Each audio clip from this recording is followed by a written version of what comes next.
उपायुक्त डा हरीश कुमार वशिष्ठ ने कहा कि जिला प्रशासन और स्वास्थ्य विभाग गांव छानेसा में अज्ञात बीमारी को फैलने से रोकने के लिए लगातार स्थिति पर नजर बनाए हुए हैं तथा स्वास्थ्य विभाग की टीमें 24 घंटे सक्रिय रूप से गांव में चेकिंग अभियान चलाकर लोगों की चेकिंग कर रही हैं। छानेसा गांव में 11 फरवरी के बाद अज्ञात बीमारी से किसी भी व्यक्ति की मृत्यु नहीं हुई है और स्थिति अब पहले से सामान्य है। उन्होंने संभावना व्यक्त करते हुए बताया कि इस आउटब्रेक जितनी भी मृत्यु हुई हैं, वे 2 बीमारियों के कारण हुई हो सकती हैं। उपायुक्त डा हरीश कुमार वशिष्ठ सोमवार को गांव छानेसा के लोगों को अज्ञात बीमारी के प्रकोप से बचाव के लिए जिला प्रशासन और स्वास्थ्य विभाग की ओर से किए गए आवश्यक प्रबंधों की जानकारी देने के लिए आयोजित प्रेसवार्ता को संबोधित कर रहे थे। इस अवसर पर एसडीएम हथीन अप्रतिम सिंह भी उपस्थित रहे। उपायुक्त ने स्पष्ट किया कि गांव में हुई कुल 15 मृत्यु से केवल 7 लोगों की मृत्यु अज्ञात बीमारी के कारण हुई है। इसके अलावा 6 व्यक्तियों की मृत्यु आयु पूरी होने उपरांत प्राकृतिक रूप से हुई है, जबकि एक व्यक्ति की मृत्यु का मानसिक संतुलन बिगड़ना बताया गया है तथा एक व्यक्ति की मृत्यु बाहर हुई थी, जिसका अंतिम संस्कार यहां किया गया था। स्वास्थ्य विभाग द्वारा अब तक 1024 लोगों की ओपीडी जांच की जा चुकी है तथा 723 लोगों के सैंपल लिए गए हैं। गांव में स्वास्थ्य सेवाएं मजबूत करने के लिए 3 मेडिकल टीमों को कैंप साइट पर तैनात किया गया है। बीमारी की रोकथाम के लिए प्रशासन द्वारा क्लोरीन टैबलेट ग्रामीणों में वितरित की जा रही हैं। साथ गांव में जागरूकता अभियान चलाया जा रहा है। एहतियातन पूरे गांव में फॉगिंग करवाई जा रही है तथा लोगों का हेपेटाइटिस टीकाकरण किया जा रहा है। सब डिवीजन में है, वहाँ पे 27 जनवरी को पहली डेथ रिपोर्ट हुई और 11 फरवरी तक कुल 7 डेथ हुई है, जिसमें से 4 जो डेथ थी वो हेपेटाइटिस बी पॉजिटिव केसेस की हुई है और टोटल जो हेपेटाइटिस सी पॉजिटिव केसेस हैं वो हमें वहाँ पे 17 मिले। अच्छी बात यह है कि 11 फरवरी के बाद आज तक वहाँ कोई डेथ नहीं हुई, कोई सीरियस पेशेंट एडमिट नहीं है। स्वास्थ्य विभाग की टीम जब से इस आउटब्रेक का हमें पता चला तब से ही लगातार उस गांव में काम कर रही है। दिन रात सभी डॉक्टर्स की ड्यूटी हमने लगा रखी है। जैसे ही ये विषय हमारे संज्ञान में आया, हमने पब्लिक हेल्थ डिपार्टमेंट और पंचायत डिपार्टमेंट दोनों को निर्देश दिए थे कि गांव में साफ सफाई की पूरी व्यवस्था की जाए और पब्लिक हेल्थ डिपार्टमेंट ने पानी की लगातार सैंपलिंग की है। अब तक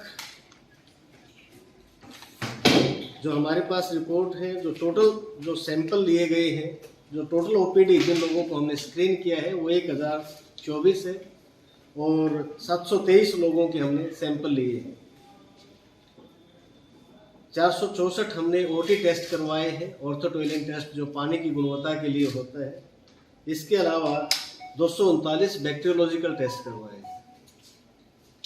हैवी मेटल के भी 6 सैंपल हमने भेजे हैं और ये टेस्ट हम गवर्नमेंट और प्राइवेट दोनों इंस्टीट्यूशन से करवा रहे हैं और इसमें जो सभी हैवी मेटल्स के जो मैंने टेस्ट करवाए वो भी सभी नेगेटिव आए हैं। अमोनिया के भी हमने टेस्ट करवाए हैं क्योंकि जो national centre for disease control की जो टीम आई थी उसने ये सुजेस्ट किया था कि हो सकता है कि अमोनिया का कोई पॉइजनिंग हो, तो उसके लिए भी हमने सैंपल करवाए, वो भी नेगेटिव आए।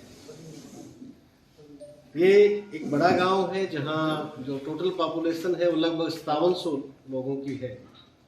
1 जनवरी से अब तक वहां कुल जो डेथ हुई है वो 15 डेथ हुई है, जिनमें से जो 6 डेथ हैं वो ओल्ड एज लोगों की हैं, जो एक नेचुरल डेथ होती है। चूँकि बड़ा गांव है तो नेचुरल डेथ भी होती है।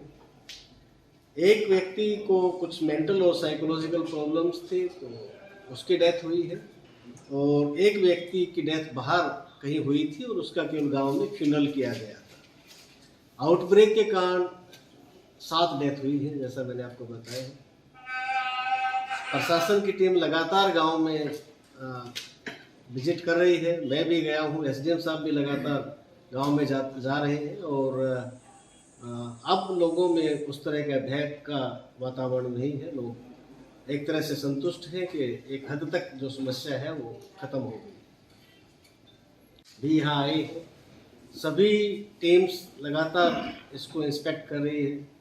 मेरी भी काफ़ी डॉक्टर्स से बात हुई, national centre for disease control के डॉक्टर्स का भी ये था कि हेपेटाइटिस और हेपेटाइटिस बी और सी, हालांकि उनके केसेस प्रेजेंट है, लेकिन उनका भी ये मानना था कि ये डेथ इतना एक्यूट परमानेंट हेपेटाइटिस नहीं कर सकते। उनका भी यही मत था।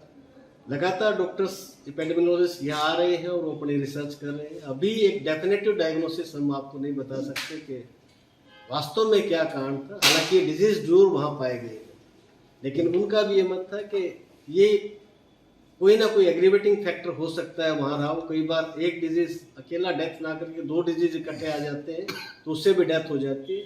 इसके लिए भी हमने फिर स्क्रब टाइफस और लेप्टोस्पायरा का उन्होंने अंदेशा जताया था, तो उनके भी हमने टेस्ट करवाए, लेकिन वो टेस्ट भी पॉजिटिव नहीं आए। लेकिन हो सकता है कि जो शुरू में जो 7 डेथ हुई उनका लेप्टोस्पायरा और स्क्रब टेस्ट नहीं हो पाया था, हो सकता है उनको वो बीमारी रही हो, एक अंदेशा है कि तो वो उनका भी ये मत था कि शायद 2 डिजीज मिलकर के कोई एक डेथ यानी डेथ का इस तरह से कारण बने।